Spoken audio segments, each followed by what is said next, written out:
¿Sabes tú qué es la renuncia silenciosa o quiet quitting?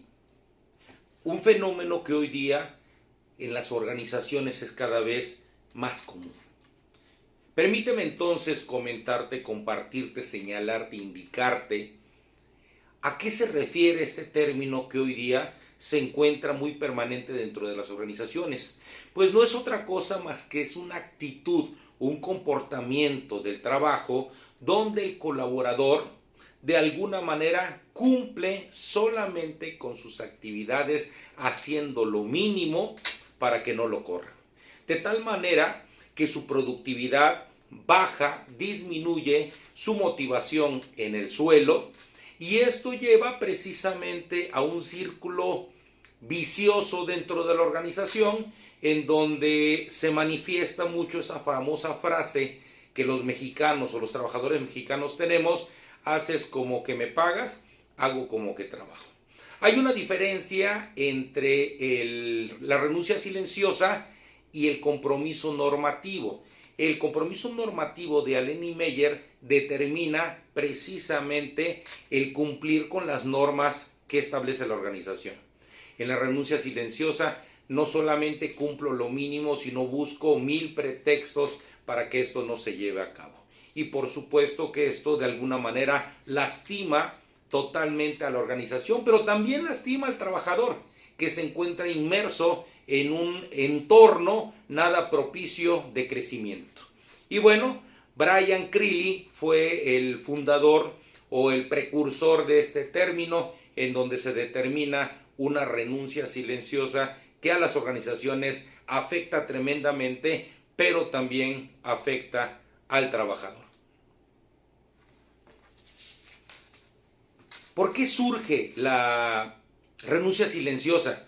Bueno, surge precisamente por la falta de liderazgo, estos jefes que tenemos dentro de las organizaciones, surge por la falta de reconocimiento, surge por la toxicidad dentro del medio ambiente laboral, y también surge por una condición muy interesante: el no crecimiento, la mala relación con, con mis compañeros de trabajo y también con mi jefe, el nulo crecimiento y la falta, por supuesto, de un equilibrio entre las actividades y el salario como tal y las prestaciones. Recordemos que hay un salario emocional muy importante, existe una motivación intrínseca y extrínseca que hay que trabajar, de tal manera que todos estos factores hacen de que las personas de alguna manera caigan en esta condición. Anteriormente renunciaban y se iban a otra empresa.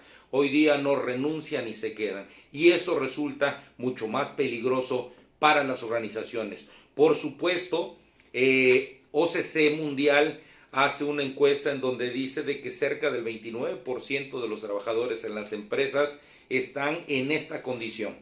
Estados Unidos tiene un 50% según la encuestadora Gallup en el 2023, y el Centro de Estadísticas Laborales de Estados Unidos manifiestan que los trabajadores están bajo esa condición dentro de las organizaciones, y eso por supuesto que complica mucho más. ¿Cómo podemos desde la organización tratar de paliar esta condición de la renuncia silenciosa? Bueno, lo he comentado hace un momento. Uno de los puntos importantes tiene que ser el valorar el trabajo de nuestros colaboradores, el presentar salarios que sean de acuerdo a las actividades que se realizan. Otra condición que tenemos en México es de que buscamos a Superman para pagarle un salario de Robin, de tal manera que este equilibrio es muy importante. Otra parte importante que tiene que ver con esto es generar la famosa familia laboral que le da sentido de pertenencia a la organización. Esto permite entonces que los trabajadores generen una socialización que los lleve a permanecer y que sea a su vez un candado emocional para permanecer en la organización, pero siendo productivos. Ojo con eso. De tal manera entonces de que las empresas deben de fomentar el liderazgo, deben de fomentar el sentido de pertenencia, deben de fomentar y buscar el crecimiento de sus trabajadores a través de la capacitación y el desarrollo, el plan de vida.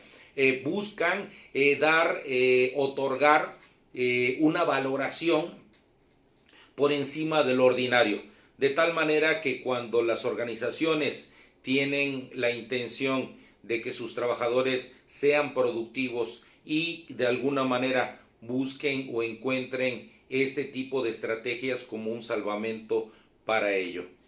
Si yo soy trabajador, ¿qué tengo que hacer para evitar caer en este tipo de situaciones?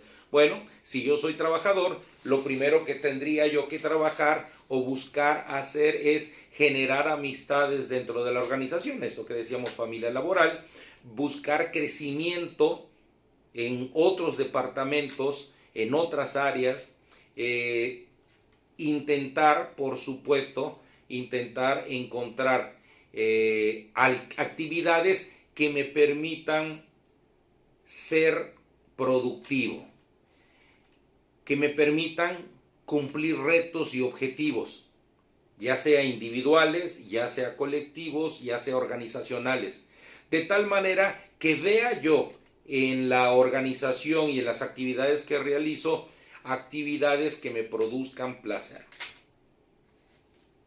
Habrá actividades que no lo hacen, pero hay actividades que por supuesto tienen esa condición y habrá que buscarlas dentro de ello. Así es de que hay que tener mucho cuidado con la renuncia silenciosa. Antes lo peor era que tus trabajadores se fueran, hoy día es de que tus trabajadores se queden. Existen estrategias en las organizaciones y en la cultura mexicana esto se ve muy presente. Y sería yo un truán, un barbaján, un rufián, si esto te comentara yo que sucede en todas las organizaciones. Es un fenómeno que se está incrementando, sobre todo en organizaciones que valoran muy poco al trabajador. Por eso hay que buscar la manera de hacer equipos colaborativos y de formar empresas con un liderazgo fractal, de lo cual hablaremos en otra ocasión.